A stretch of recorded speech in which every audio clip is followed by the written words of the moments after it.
Bonjour à tous, j'espère que vous allez bien, portez bien. C'est la saison estivale, vous voyez, il fait un temps magnifique. Je suis à l'ombre d'une très grosse chaleur. Je suis toujours dans le parc national régional du Vercors. Vous voyez, je vous fais un petit 360 pour vous montrer la beauté de cet endroit. On va regarder aujourd'hui quelque chose de très intéressant, parce qu'on va aujourd'hui s'intéresser à quelque chose qui est omniprésent dans nos vies et notamment dans l'eau, c'est le chlore. Et vous voyez, le chlore finalement, cet ami qui vous veut du bien, comme j'ai intitulé ma capsule, eh bien sachez qu'aujourd'hui le chlore, on va le voir, n'est absolument pas quelque chose d'anodin. On va notamment regarder aujourd'hui ce qui est dit sur le chlore et comment il est utilisé notamment dans l'eau. Alors je vous le rappelle également, je fais toujours ce disclaimer en début de capsule. L'eau alcaline ionisée n'est absolument pas un médicament ni un substitut à votre médecin si vous êtes malade. Et je vous le rappelle, je publie donc 2 capsules par semaine, une le mercredi et une le dimanche. Alors, si vous êtes comme moi, que vous avez bien sûr dans votre maison l'eau courante, eh bien, il suffit d'ouvrir votre robinet, notamment quand on prend de l'eau chaude, pour sentir tout de suite cette odeur caractéristique qui est le chlore. Puisque sachez-le, aujourd'hui, nos pouvoirs publics, qu'est-ce qu'ils font? Eh bien, il y a aujourd'hui bien sûr des textes de loi qui obligent nos pouvoirs publics, pour des raisons sanitaires, à chlorer l'eau. Et notamment, sachez qu'aujourd'hui, donc c'est pour cette raison que vous trouvez dans de l'eau du chlore. Mais on va le voir, le chlore n'est absolument pas anodin du tout. Sachez que le chlore, on va le voir, c'est un élément chimique bien particulier. Sachez qu'il est omniprésent, mais sachez qu'également, le chlore, vous allez pouvoir en consommer dans un bain, dans une douche, parce que sachez que lorsque vous prenez un bain ou une douche, eh bien c'est plus de 2 mètres carrés de votre peau qui, je vous le rappelle, est le plus grand organe de votre corps. Donc il va être exposé pendant des fois 10, 20, 30 minutes à donc ce chlore. Également, lorsque vous êtes en train d'aller au restaurant et de consommer des pâtes ou du riz, mais sachez que ces pâtes ou ce riz ont été souvent cuits dans de l'eau chlorée. Donc vous voyez qu'en fin de compte, le chlore, notamment, il est partout. Et je vais vous montrer que finalement, ce chlore, eh bien, n'est pas du tout un ami qui vous veut du bien. Alors, premier élément, donc, je vais vous donner ici qui est très intéressant, et on va notamment parler déjà de la douche. On vous le dit, alors que beaucoup de gens sont conscients des dangers de la consommation d'eau non filtrée, peu considèrent les risques de se doucher dans de l'eau non filtrée. La plupart des gens ne réalisent pas que l'on peut absorber jusqu'à 8 à 10 verres d'eau par la peau lors d'une douche rapide de 10 minutes. Et vous voyez, on ne parle que d'une douche de 10 minutes. Cette immersion dans l'eau est particulièrement dangereuse car le chlore pénètre directement dans votre circulation sanguine. Vous voyez déjà le premier aspect qu'on vous montre ici, c'est notamment les bains et les douches, où finalement, on est tous aujourd'hui en train d'ailleurs, et c'est pour peut-être cette raison, vous avez acquis aujourd'hui un ioniseur, de pouvoir boire une eau de qualité. Mais sachez que l'eau que vous allez donc pouvoir consommer par le biais de votre bain, votre douche, va elle aussi, d'une certaine manière, être absorbée par votre peau. Et d'ailleurs, sachez que, je vous mettrai les visuels en même temps que la capsule. Vous êtes habitué maintenant à mon fonctionnement de mes capsules, mais sachez que je vous mettrai donc ce visuel où on vous dit que notamment, et je vous le rappelle, la peau est le plus grand organe de votre corps, 1,8 m², pratiquement 2 m². Et elle vous dit, elle est la première connexion à votre environnement. Alors pourquoi? Parce que vous savez comme moi que la peau est véritablement quelque chose qui nous permet de ressentir des émotions. Si par exemple vous écoutez de la bonne musique, eh bien vous allez pouvoir avoir des frissons. Si vous êtes dans une émotion d'amour ou même dans certains cas de peur, eh bien votre peau va frissonner. Donc on voit donc la peau effectivement une connexion très fine à notre environnement. On vous le dit, elle a une absorption rapide et élevée et filtre les toxines. Donc, vous voyez que la peau agit ni plus ni moins comme une passoire. Et malheureusement, et notamment, on va le voir, le chlore, eh bien, elle le laisse passer. On vous le dit, elle est extrêmement sensible. Et chose que moi, je ne savais pas, et ça, même si je ne le savais pas, j'avais une de mes coiffeuses qui m'avait parlé. On vous dit notamment les follicules des cheveux absorbent les toxines et profondément au travers des vaisseaux sanguins et de la lymphe. Donc, sachez que le cheveu, à lui tout seul, eh bien, vous voyez, absorbe énormément de chlore. Et je pense notamment lorsque vous vous lavez les cheveux. Les glandes sébacées sont très sensibles aux toxines. Donc on vous dit également en l'occurrence que les glandes qui sont justement censées pouvoir donc être les émonctoires de notre corps, donc celles qui sont censées éliminer les toxines, eh bien elles sont très sensibles à ces toxines notamment. Alors un autre visuel que je veux vous montrer notamment, c'est pour vous présenter ce qu'est le chlore, parce que sachez que le chlore, bien sûr, c'est un élément chimique. On vous le dit, c'est le deuxième membre le plus léger des éléments halogènes ou groupe 17. Du tableau périodique. On vous le dit, le chlore est un gaz toxique, corrosif, jaune, verdâtre, irritant pour les yeux et les voies respiratoires. Ce qu'il faut savoir, c'est que dans la famille chimique des halogènes, on trouve le fluor, le brome, le chlore et l'iode. Ces éléments perturbateurs, on vous le dit, écoutez bien, agissent sur le thymus, donc qui est une zone ici entre vos 2 poumons qui est effectivement là pour protéger et défendre votre organisme et affecte le système immunitaire.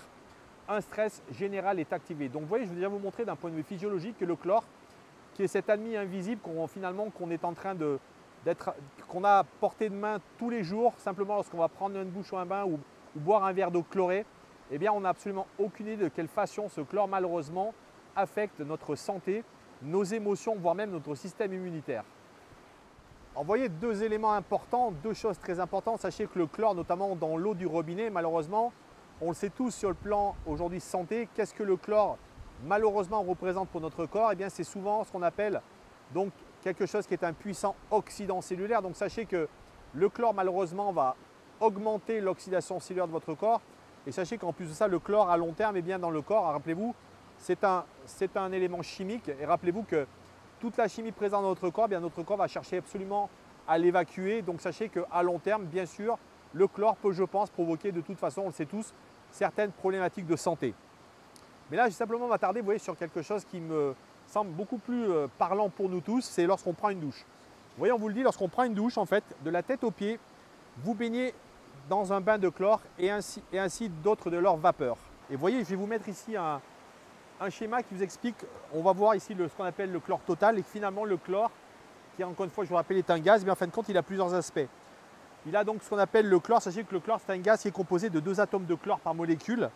Mais la chloramine, qui je vous le rappelle, est ce qui est généré donc lorsqu'on va mélanger ce chlore avec de l'ammoniac, et bien là, c'est un composé gazeux avec bien sûr une molécule d'ammoniac. Et je vous le rappelle, donc cette chloramine, c'est le dérivé de ce chlore lorsqu'il va notamment toucher soit votre peau, soit éventuellement être en contact avec toutes les substances. Mais sachez que le chlore, on le mélange également avec de l'ammoniac, ça donne ce qu'on appelle de la chloramine, qui est beaucoup plus atténuée et qu'on utilise notamment beaucoup en agent de désinfection. Et sachez que la chloramine, qu'est-ce qui va se passer lorsqu'elle va être notamment vaporisée, notamment dans un endroit comme les piscines, et bien elle va se mélanger avec la sueur, avec donc toutes les parties, je dirais, tout ce qui est les microbes, et elle va donc finir en vapeur. Et c'est d'ailleurs pour ça que notamment lorsque vous êtes dans une piscine, vous sentez cette odeur de chlore, sachez que ce n'est pas du chlore, c'est ce qu'on appelle de la chloramine. Mais sachez que, vous voyez, lorsque vous prenez un bain ou une douche, mais sachez que notamment, vous allez avoir deux choses, le chlore et on vous le dit également, cette chloramine qui va être notamment véhiculée par les vapeurs, parce que je vous rappelle, dès l'instant où cette eau chlorée va arriver sur votre corps, la réaction chimique va donc faire qu'on a de la chloramine. Ensuite, on vous le dit, l'eau chaude, et écoutez bien, ça c'est vraiment quelque chose d'important parce que ce n'est pas vrai pour la boisson, mais c'est vrai beaucoup plus pour un bain, fait que les pores de votre peau se dilatent encore plus.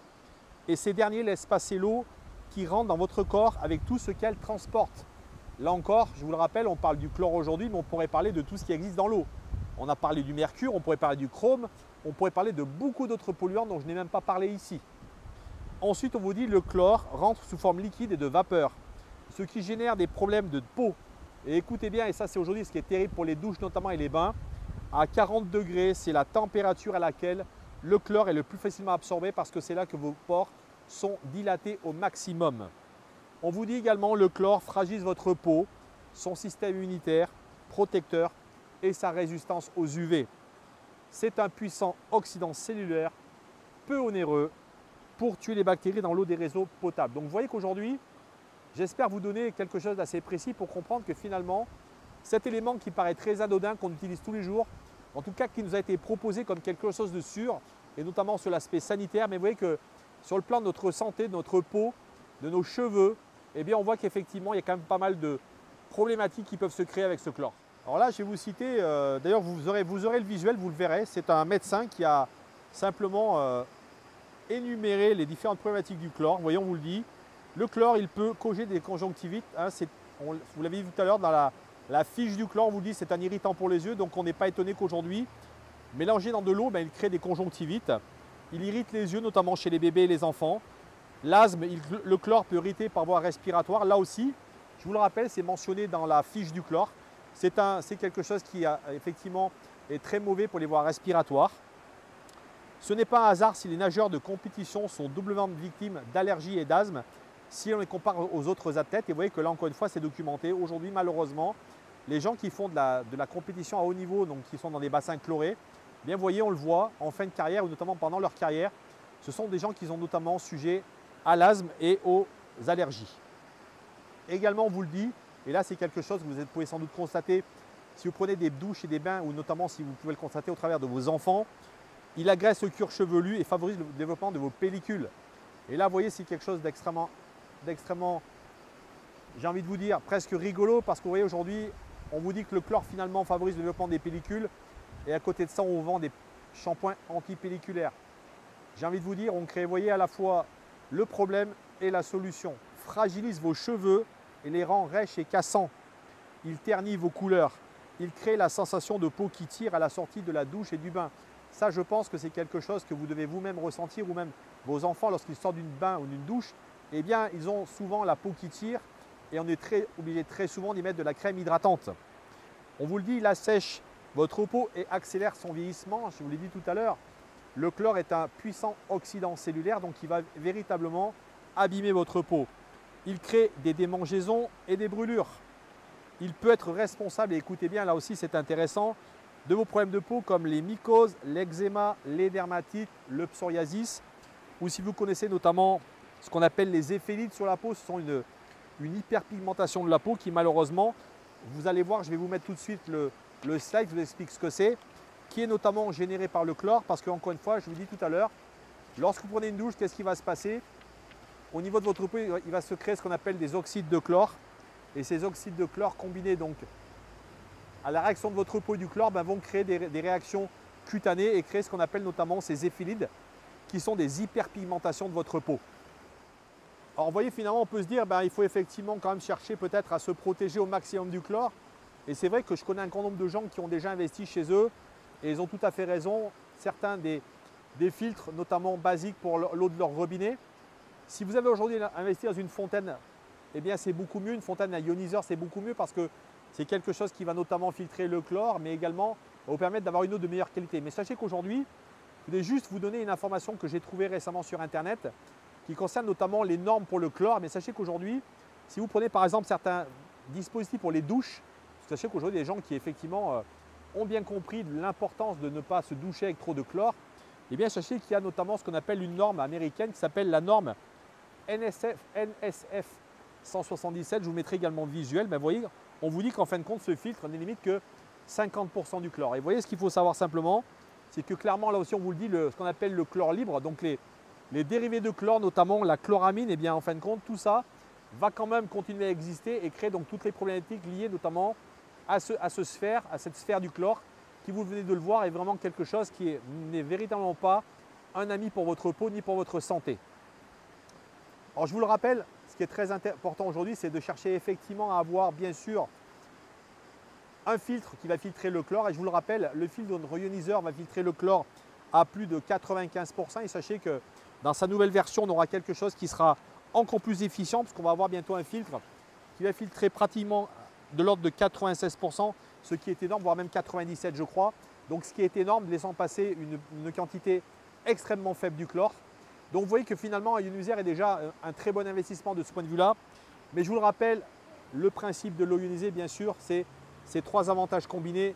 Le premier, c'est une eau alcaline, donc qui va être là pour tamponner l'excédé comme un buvard, mais également renforcer vos tampons alcalins qui, je vous le rappelle, aujourd'hui malheureusement, suite à un environnement extrêmement pollué, à ce qu'on appelle l'acidose chronique, fait qu'aujourd'hui nous avons un besoin en éléments alcalins très important. Le deuxième, c'est une eau antioxydante, donc qui va être là, qui va agir finalement comme un vernis pour protéger la peinture de votre voiture. La peinture, c'est effectivement ce qui va protéger vos cellules de la rouille. Et également, sachez, c'est également ce qu'on appelle un piégeur de radicaux libres, qui sont justement ces éléments qui vont contribuer au vieillissement, à votre vieillissement prématuré. Et la dernière qualité, c'est son côté très hydratant. On dit que c'est une eau qui va vous hydrater à 95% versus 5% pour l'eau du robinet ou en bouteille. Voilà, vous le savez, je vous le redis à chaque fois, vous avez sous cette vidéo un lien qui va vous conduire vers ma nouvelle formation pour vous expliquer de quelle manière l'eau alcaline peut supporter votre santé, votre bien-être.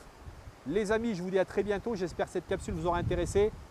Continuez à vous hydrater, il fait chaud, on est en pleine saison estivale et je vous dis à très bientôt.